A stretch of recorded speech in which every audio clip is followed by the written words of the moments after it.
Okay,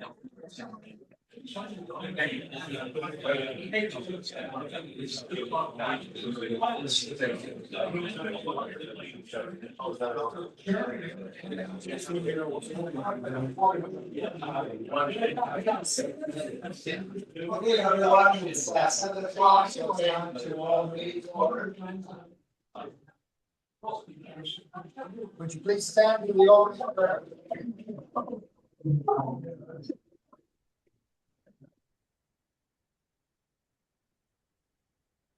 Let's pray.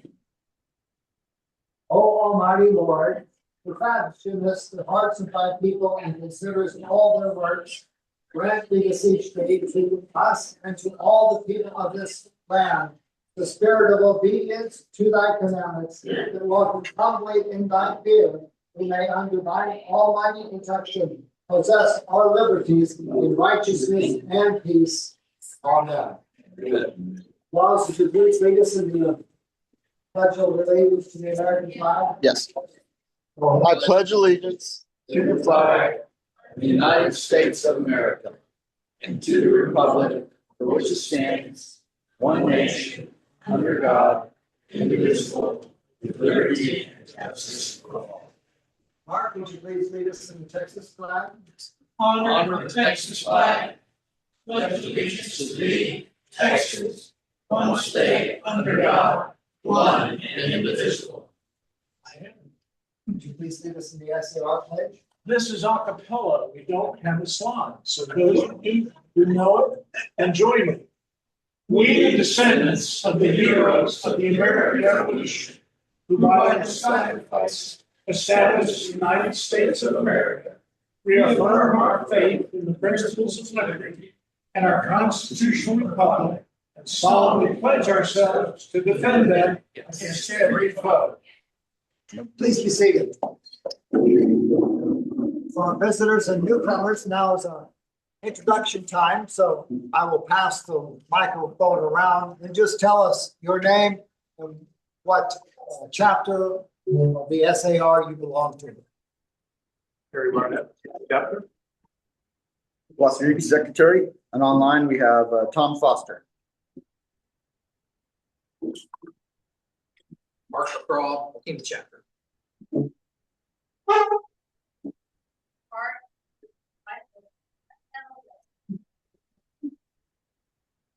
This is my wife Sandy. We didn't have a member of the hidden chapter, the McKinney chapter. Good evening, I'm Pete McClellan, and I'm a member of the McKinney chapter. Got it close to the thing, squealed it. Pleasure, respected member of the McKinney chapter. John Wright, who's the secretary and member of King Chapter. Jerry Parma, respected member of the city chapter. My wife.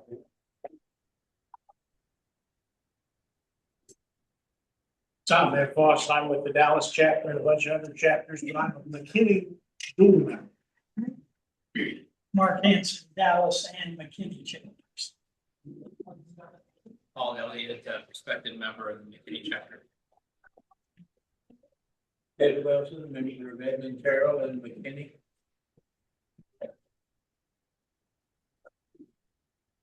Harold Lacey, McKinney chapter. Peter Ford, McKinney chapter. Jerry McKinney chapter. Paul Westmoreland, this is my wife, Veronica Westmoreland. First time here in the perspective of the patient. Hi, I'm Melissa Lopes. I'm the registrar with the John Brewer chapter for CLR. Supports again Melissa and Brewer. This is my son National. He's in the Matthew Bolton Society and he's also a respected.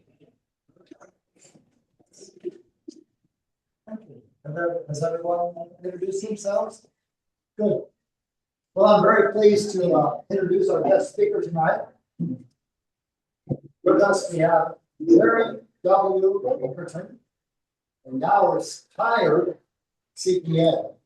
Following graduation from the University of North Texas in 1962, his professional career included 26 years as an auditor with the accounting firm now known as Deloitte. Did I pronounce that right, Jerry? That's right, Deloitte. Thank you. Including 15 years as an audit clerk. Later, he was controller and chief accounting officer of two New York Stock Exchange listed companies. InSearch Corporation, the parent of Lone Star Gas Company, from 1988 until 1997, when InSearch was acquired by TXU Corporation and TXU Corporation from 1997 until his retirement in 2000. After retirement, he served as the audit committee chair on the board of directors of several public companies for 16 years. Jerry became a member of the Sons of the American Revolution in October of 2012. He served as a Dallas chapter registrar or assistant registrar since 2014. At the state level, he has served as Inland or Coastal Registrar or Assistant Registrar from September 2021 to the present. He has been a member of the Dallas chapter color guard since he became a member of the SAR.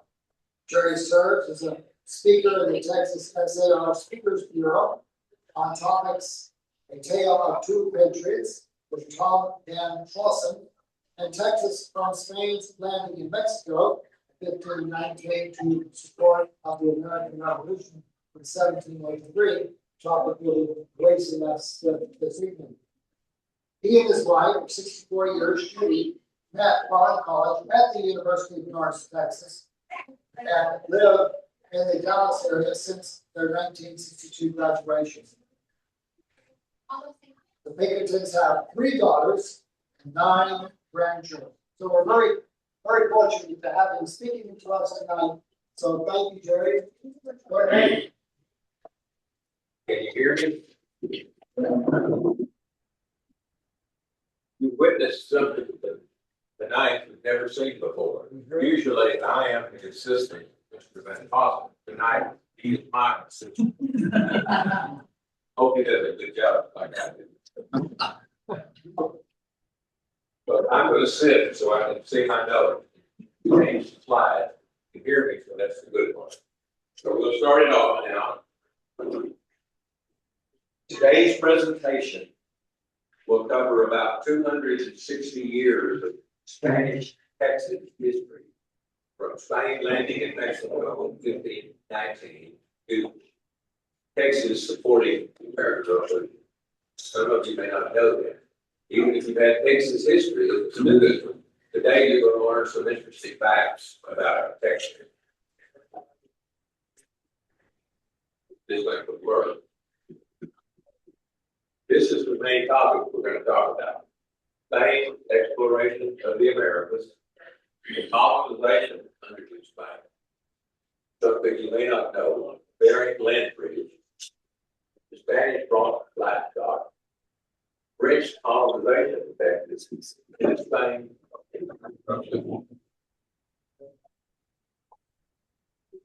So let's get started. Spain's colonization of the Americas began just 1 year after Columbus discovered America. Spain's first colonization was in Hispaniola, that's Haiti, the Dominican Republic, now here in the Caribbean. That was in 1493. It was followed by Puerto Rico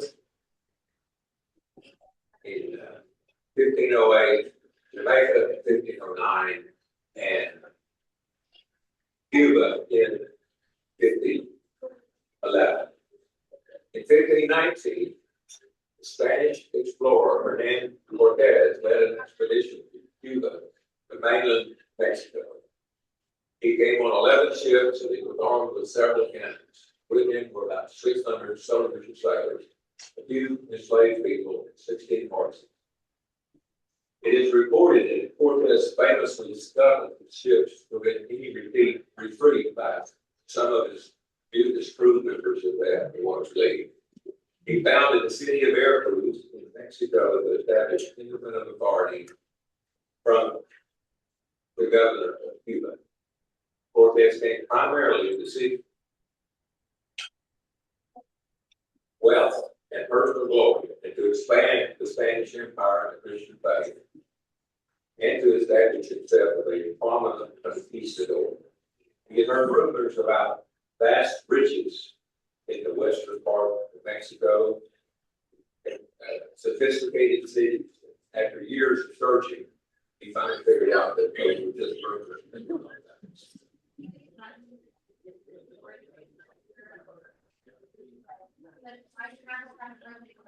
Yes. Allied with some of the indigenous people that presented Aztec rule.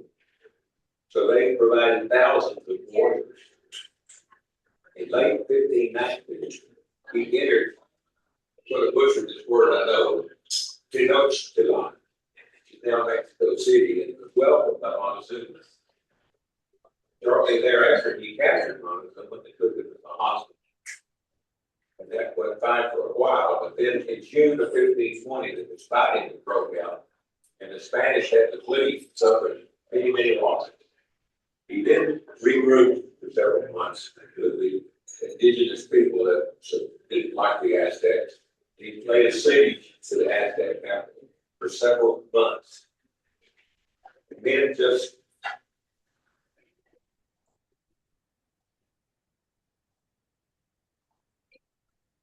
in August of 1521, they captured Tenochtitlan. They were largely dated by smallpox epidemic, which had killed about 50% of the Aztec population. This tragedy of smallpox was not unique. In the 17th and 18th century, up to 90% of the Native American populations, some areas were devastated by smallpox and other diseases. They came from the European settlers who had developed immunity to it, and the native population was had no immunity.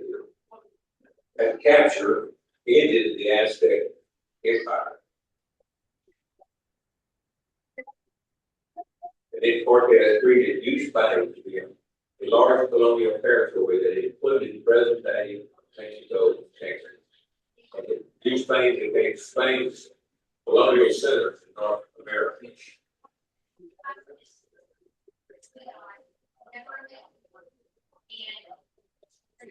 Cortez instituted Spanish law in Spain. The indigenous peoples became subject to that law, and they were generally fairly partially treated by the Spanish.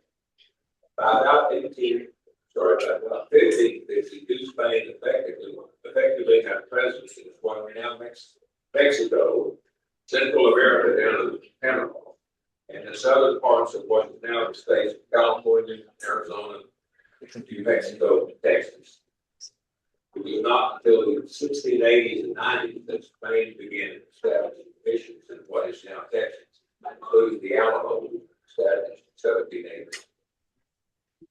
So control of that area was maintained by Spain from 1519 until around 1820, when the Texas part of Nueva España became part of Mexico.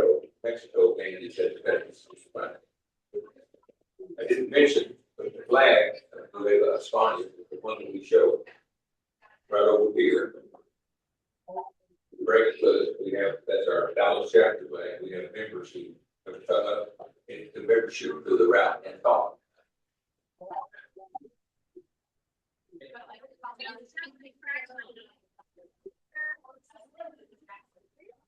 Continually, we go back thousands of years. At the time of the Bering Land Bridge and its impact on North America. The Bering Land Bridge, Thuringia, connected modern day Alaska and Siberia to the last ice age that ended over 11,000 years ago. Much of the land bridge is now submerged beneath the Bering Sea and part of the Arctic Ocean. The first people who came to the Americas came across that land bridge 15 to 20,000 years ago. Territory with a vast, treeless tundra that spanned thousands of miles. It was about 1,000 miles wide on the south. During the last ice age, Texas was not covered by glaciers, but it was different. Its temperatures were 10 to 20 degrees cooler. There were large mammals that lived, including mammoths, mastodons,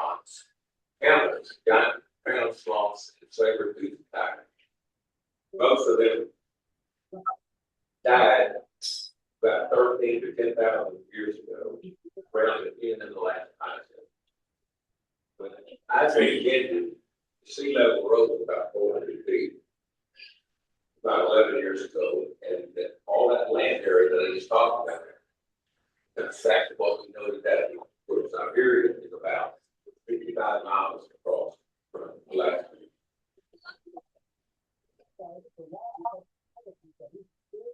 Now I'm going to give you some facts that you may not know. 40 million years ago, Arctic was first approached North America. Over time, they migrated to Asia, to Europe, over that Bering Land bridge that we just talked about. Scientists tell us that horses disappeared from North America around 10 to 12,000 years ago, likely due to the rapid climate change after the last ice age, and probably from hunting pressure from the newly arrived humans that had come across the land bridge about 15 to 20,000. And let's go back to Cortez. He brought the first Spanish horses to some breeding pairs in North America in 1519 when he landed in Mexico. After conquering Aztecs, more horses were shipped from Spain and other colonies to Mexico. Later, Spanish explorers and settlers and missionaries in the 1700s brought many horses from Canada to Texas, areas of Spain that had dry climates like they found in Mexico and Texas. Many of these horses escaped in the mid-1500s. There were an estimated 10,000 free-ranging horses in Mexico. Ultimately, the feral horse complex grew into the vast Mustang herds of Texas and the Great Plains.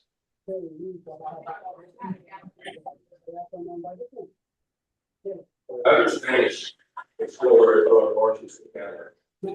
There were several Spanish explorers, but not all of them had any impact on what we've been called Texas. So you won't recognize all of them.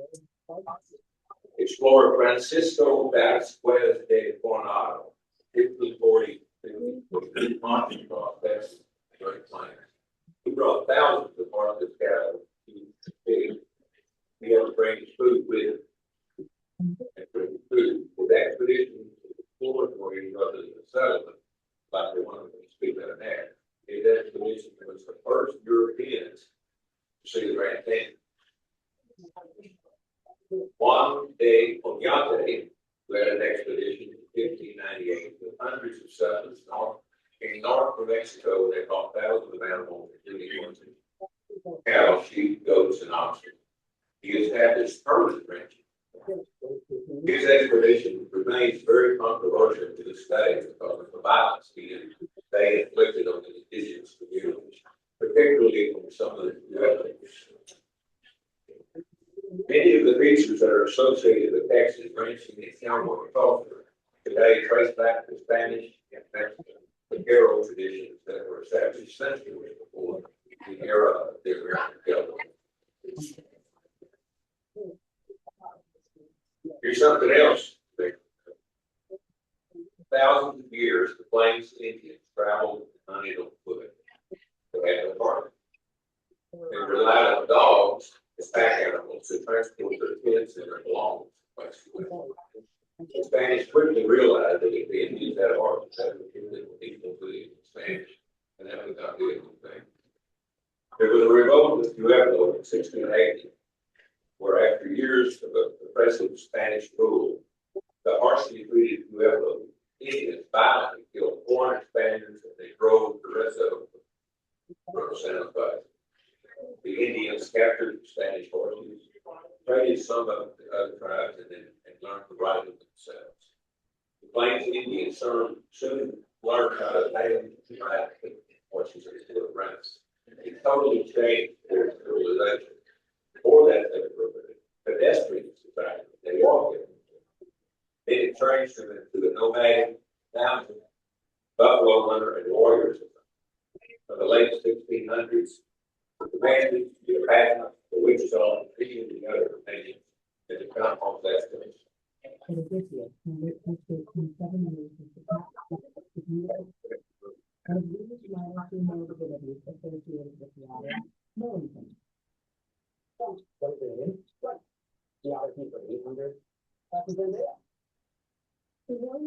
Each colonist also used cattle. That made it the part of Spain that was adapted to drive. And just like the horses, many of these cattle gave the feral. Over the next 2 centuries, the cattle evolved. Today, expected longhorn cattle. Results of centuries of adaptation. Over time, the cattle and horses evolved. Longhorns developed wide horns. They became strongly lead tolerant. And thus they have become fast, and travel tolerant. Those animals were shaped by the Mexico-Texas frontier conditions. The natural selection favored hardy, long-lived animals capable of surviving in the Texas conditions. By the late 1700s, it is estimated that billions of wild Mustang horses and cattle roamed North America, with a lot of them in South Texas. These breeding ranges of cattle and horses later became the foundation for the Texas cattle industry in the 1800s. Ranchers rounded up these longhorn cattle for the famous cattle drive began to spread that have created the enduring image of the American cattle. It was kind of like lonesome dove. All go from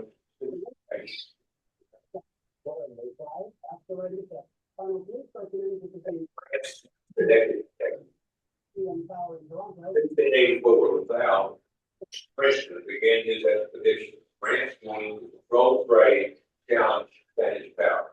Sal left France with 4 ships and about 300 colonists. He intended to found a colony at the mouth of the Mississippi River, but due to inaccurate maps, navigation errors, he landed 400 miles to the west.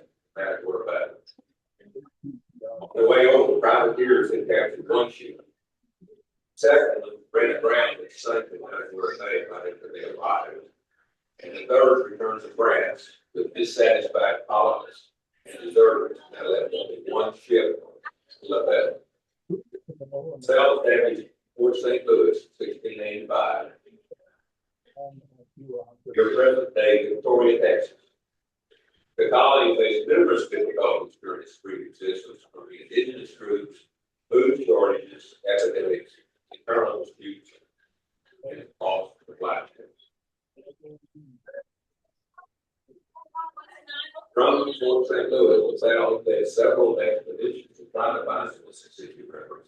They were not successful. However, he did explore much of the Rio Grande and parts of East Texas. In 1686, the colony's last ship was battered by a severe storm in its there. At that point, they were unable to obtain resources from the French colonies in the Caribbean. As conditions worsened, LaSalle realized they could survive only if they got help from the French settlements in Illinois country to the north along the Mississippi and Delaware rivers. A few men did reach the Illinois country, but they never made it back. And LaSalle's last expedition ended along the Rapid River early 1687. He and 5 of his men murdered by the mutinous Cubans.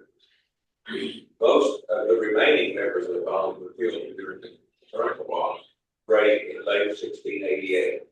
The colony that lasted only 3 years, but established France's claim to possession of the region that is now Texas, and that's why they're part of Six Flags in Texas.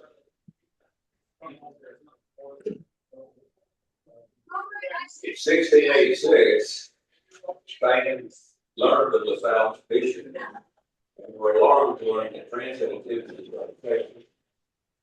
The Spanish monarch conducted multiple unsuccessful petitions to locate and eliminate the subject. They finally discovered the remains at Fort St. Louis in 1689, but it was over a year after the last colonists had died. They buried the cannons and burned the buildings. The discovery had convinced Spain that it needed to establish a stronger presence in Texas. In 1995, the researchers found the ship La Belle in Baggio, Texas. Several sections of the hull of the ship remained partially intact, and researchers excavated a 792-pound bronze cannon as well as monthly laws, trade fees, and other items. The ship and its artifacts are on permanent display. A year later, in 1996, the port was rediscovered. Historians, and they excavated it, and they found the American cannon, which had tried to hide it.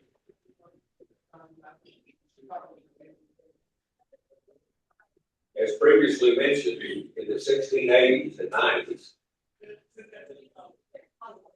Spain began to establish missions. Spain established the Eastern Paleot missions as direct response to the fear of French encroachment after they discovered the remains of Fort St. Louis.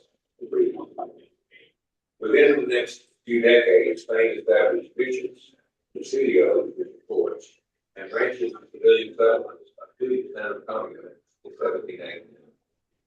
Spain maintained control until 1820. That's when the Texan part of East Spain became part of Mexico, when Mexico obtained its independence from Spain.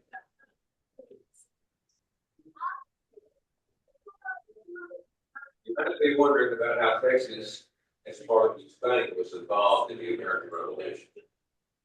In the Revolution, late part of it, in 1780 to 1782, a sergeant had been overheard during the morning roll call of his platoon saying, Corporal Rios, who responds, Presente, Private De La Garza, P, Private Hernandez, Presente. Why did they respond to Spanish in the Revolution? That's because ranchers, vaqueros, Elizabeth, Indians, and other residents of the Texas part of Spain contributed to the revolution. Even some of them were soldados who served in Galveston's army.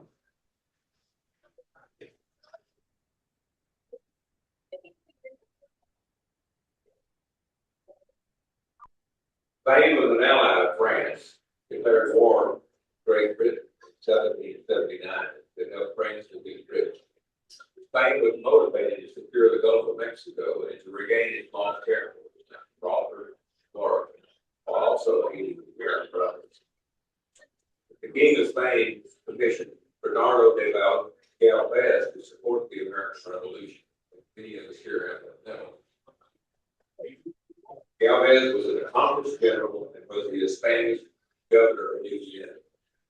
At that time, Louisiana extended from the Mississippi River to the Rocky Mountains, and from the Gulf of Mexico to Asia.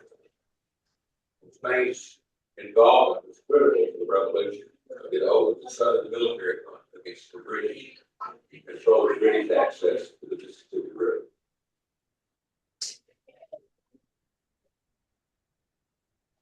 At that time, Texas was a sparsely populated frontier province of Spain. It had critically needed food and horses for the Spanish military campaign. Galvez needed to defeat his army of over 7,000 men as they moved after the British force in Louisiana and Florida. He turned to the massive herds of cattle and mustangs in the San Antonio and Gold Countries. These were the first major cattle rides in history. Galvez controlled the army. In August 1779, he led his troops through the swamp and captured the British Fort Butte and Fort River. Under nearby troops, then he moved on to capture Natchez. These victories by Galvez cleared the Mississippi River entirely with British forces, because the lower reaches of the Mississippi firmly under Spanish control. In 1780, Galvez captured Mobile and led military campaigns along the Gulf Coast, which effectively removed the British influence on the lower Mississippi. 1781, Galvez conquered Pensacola, West Florida, had eliminated the British naval presence in the Gulf of Mexico. In this picture, you'll see the flag of the way to find it. You'll notice the white uniform worn by the Spanish soldiers.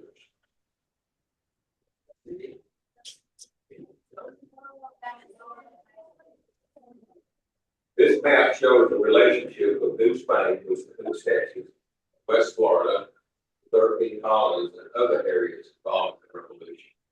New Spain is brown and yellow on the left. British control is pink, it's in the middle. And west and east Florida are pink with the lines on the top. Control of the British. By capturing those key strongholds of Baton Rouge, Natchez, and Mobile, Pensacola, Galvez entirely eradicated the British presence on the Gulf Coast, and his victory protected the United States from any kind of southern invasion.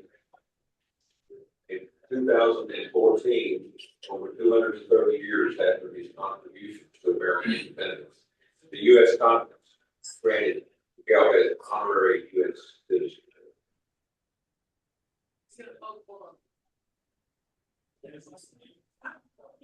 In summary, Spanish General Galvez relied on cattle from the San Antonio Goliath region of South Texas to feed the army of Philadelphia. Texas also was the primary source of horses and viewers for the Spanish army.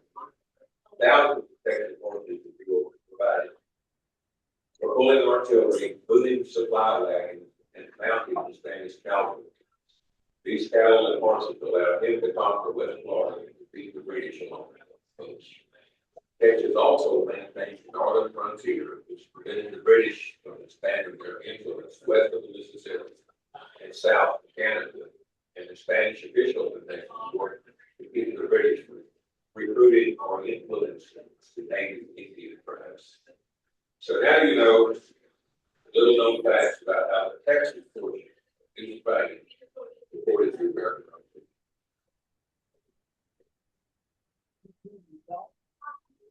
Here's something else you may not know about Texas.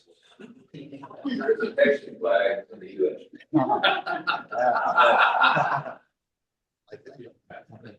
Hope you enjoyed this presentation and learned this Texas history that you didn't know. I'll answer questions if I can.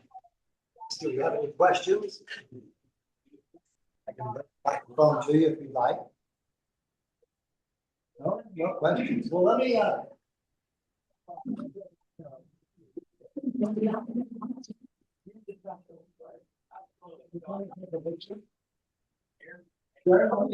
Position with the certificate of appreciation. You have a photographer.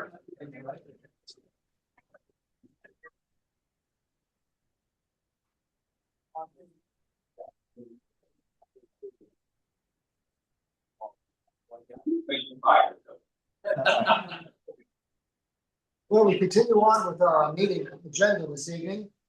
Pete, would you like to tell us anything about the CAR? Is there any kind of update regarding the CAR? Yes. Well, this is Wilson's here. Yeah, I'm the senior. Oh, I'm sorry. So that's okay. We're working on the schedule now. I'm going to meet with the kids to set the schedule for the coming year. Okay, wonderful. Well, we're glad to have you tonight. Thank you. Al, could you talk to us about the VA? Oh, yeah, was at the first one of the meeting. There's now a national society, especially different representative up there. I was amazed that Bonham has a lot of improvements in their do. These improvements are actually been funded by outside donors.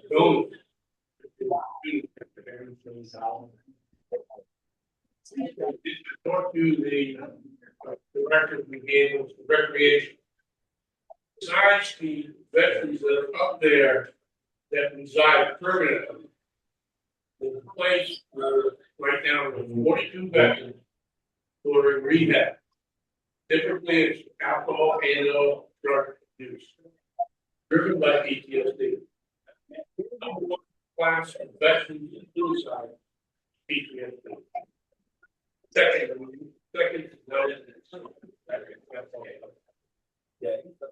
started something in this chapter. For Operation S period, A period, R period. That means something like a revolution. It means support and rescue of these veterans who want to help. Unlike my father, World War II, he did have PTSD. He had a firm mission statement: find, kill the enemy in the war. The veterans that are there now We've been to war like this, occasionally. Especially whether or not they're shooting the right person at the right time. And they live through hell. They're from war, IEDs, suicide bombing. They have a tremendous amount of hell to get out of this life. As we started this, Baker's here in this chapter donated $2,265.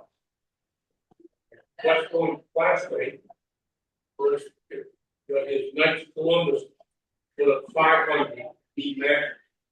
Sum total of that for the 42 veterans, there are 4 outside recreation activities: bowling, movies, golf team range, and then a horse therapy range that's up in Sherman. The lady who runs the horse therapy was not charged. So the money goes to pay for the bowling, pay for the golf, pay for the moves, and to feed them. The sum total so far in this chapter and St. Gabriel's Knights of Columbus. Every single veteran that is there now, 42, can go to every one of the forts at least one time this year.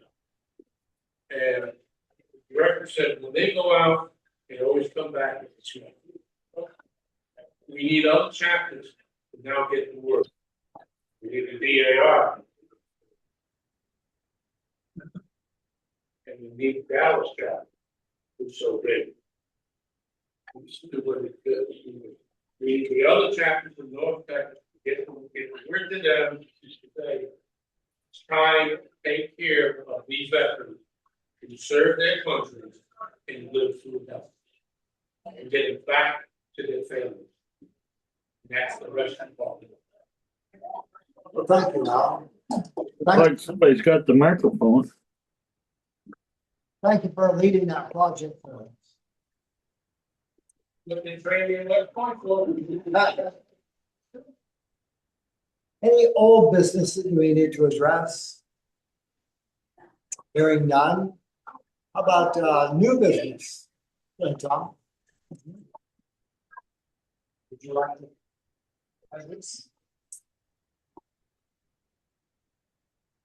Very rarely do I like it. Usually, wherever I am. Anyhow, good evening. When we were doing introductions, Yes. All right. people here that either are Who knows? process or respective members, would you please stand up?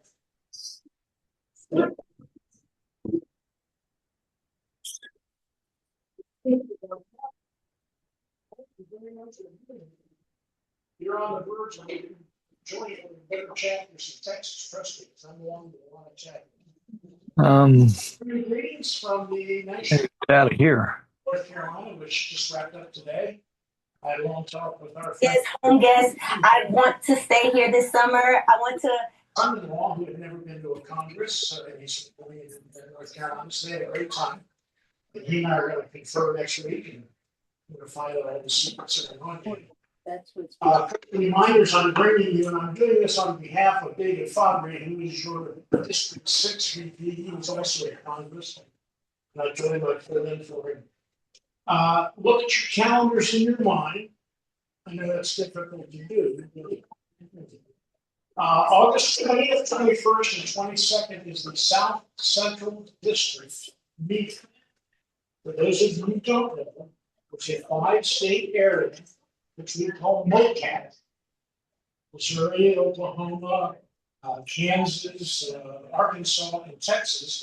And it's all of the chapters in those 5 states in the district. And they come to a meeting once a year. This year, Texas is the host. The Dallas chapter is the host. It's going to be at the Richardson Hilton. It's going to be on the 20th, 21st, and 22nd. Actually, really only had one night that you stay and let you get up because on Friday morning, instead of a meeting, we're going to load a bus. I'm going to drive the museum, the Medal of Honor. We're going to take a tour of the Medal of Honor Museum.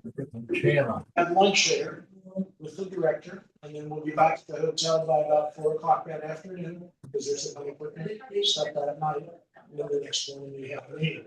Don't miss that. If you go onto the state website, go to the top search bar, go all the way to the right where it says events, click on events, it'll have the drop down window and you can register for hotel if you want to stay. Or you can also register for the trip. It's gonna be a good deal.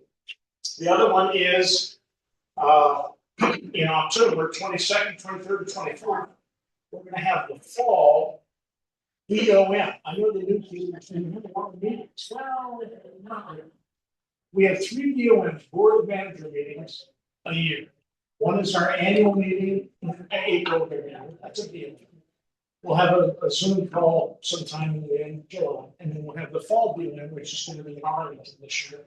Not sure exactly what the hotel is, but if you go online, you'll find it there. That's Till not 20. Till not 28. yes, I've got 20, 20, 22, 23, 24. Yeah. But that's the hotel. Yeah. Anyhow, BLMs are a lot of fun because you get to see all the committees that work on behalf behind the scenes.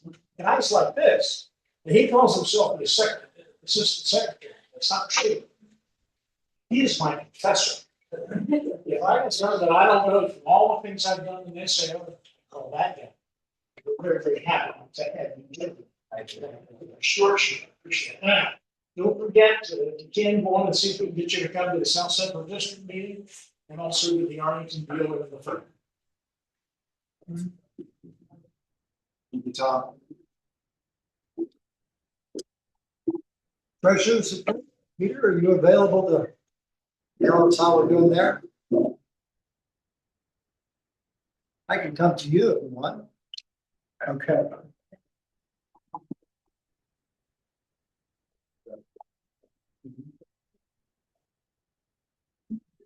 Okay. All right, so here's the treasurer's report, July 16th, 2026. At our last meeting, the funds were $10,612.06. The income for this month consisted of $125, and that was donations to the Veterans Recreation Support that Al had talked about. Expenses this month, $507.95, which were gift cards for the bond veterans, part of the program. And then also we spent $102.12 on hygiene supplies for the bond veterans. So chapter funds currently at $10,126.99. That amount does not include the funds that we got allocated for Project 2026. That amount is $1,860. But we still have to figure out how we're going to spend it. That's it. Any questions? Hearing that. That almost completes our agenda for this evening. Please stand for the benediction and remain standing for the session. Can I bring up one item? Led by Tom. Can I bring up one item? Yes. So the small chapter, including Jack. We rely on other ways to fund our youth activities, fund our veteran activities, and funding all the things that go on. We had a successful program of church, although we do have some competition with one of the other chapters now. But that's allowed us to basically give a very moderate scholarship to the oration contest and some of the other youth activities. This year, we've got a commemorative cap that we're trying to offer to members. 1776 to 2026. You can't buy this at the SAR website. You can't buy it on Amazon. You can't even buy this SAR on Amazon. They've got the old style SAR. And by the way, I noticed that Amazon is selling those for $10, which to be like sort of a fire sale. This is the only one that I have right now, just because we're so new. Our producer has not produced them yet. We anticipate any day now. So anyway, if you would, if you're interested in this, and I know there's people in this room that have white SAR baseball caps that are dirty and unserviceable and have Tom's name on them. Yes, they do. The bargain price is $30.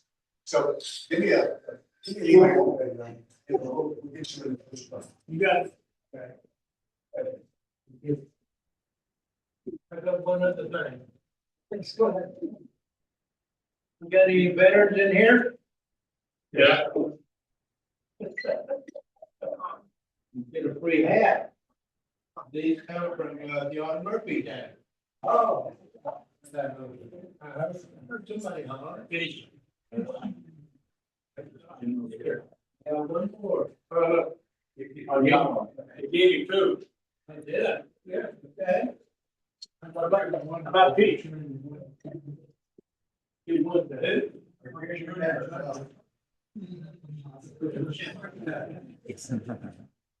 Very good. Okay, let us stop. Let's pray, followed by the reception of my father. May God bless us all with a loving sense of his near presence, to guide us, to protect us, and to help us. And may we know that it is while walking with him that he enriches our lives. Amen. Ladies and gentlemen, until we meet again, let us remember our obligations to our forefathers who gave us the Constitution, the Bill of Rights, an independent Supreme Court, and a nation of free men. This meeting is adjourned. Good to see you.